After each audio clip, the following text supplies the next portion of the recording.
ഇത്രയും തിരക്കണ്ടെന്ന് ഒരുവിധം കോഴിക്കോടുകാർക്കെല്ലാം മനസ്സിലാകും ഞാനിപ്പോൾ എവിടെയുള്ളതെന്ന്. നമ്മുടെ കോഴിക്കോടുള്ള ശേഖർ ഫുഡ്സിലാണ് കേട്ടോ ഉള്ളത്.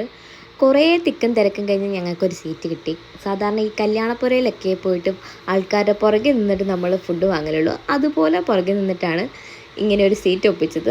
അങ്ങനെ ചോറൊക്കെ വാങ്ങി. പിന്നെ നമ്മുടെ മെയിൻ ഐറ്റമായ പൊരിച്ച ഐറ്റംസ് എത്തി. ക്രാബ് ഉണ്ടായിരുന്നു, ഫിഷ് ഉണ്ടായിരുന്നു, ബീഫ് ഉണ്ടായിരുന്നു, എല്ലാ ഐറ്റംസും ഉണ്ട്. ഫിഷിൻ്റെ ഐറ്റംസ് ആയിരുന്നു കൂടുതൽ.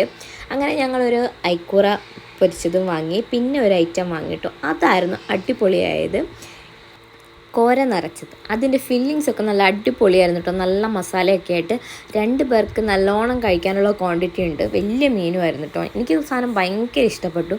ഞങ്ങൾ കുറേ നാളായി ഉച്ചയ്ക്ക് ശേഖർ ഫുഡിൽ നിന്ന് പോയി ഫുഡ് കഴിക്കണമെന്ന് വിചാരിക്കുന്നു. അങ്ങനെ ഒരു അവസരം കിട്ടിയപ്പോൾ നേരെ അങ്ങോട്ടേക്ക് വിട്ടു. അപ്പോൾ ഈ ലൊക്കേഷൻ വരുന്നത് എവിടെയാണെന്ന് അറിയുമോ? നമ്മുടെ കോഴിക്കോടുള്ള സിവിൽ സ്റ്റേഷൻ്റെ ഓപ്പോസിറ്റുള്ള ശേഖർ ഫുഡ്.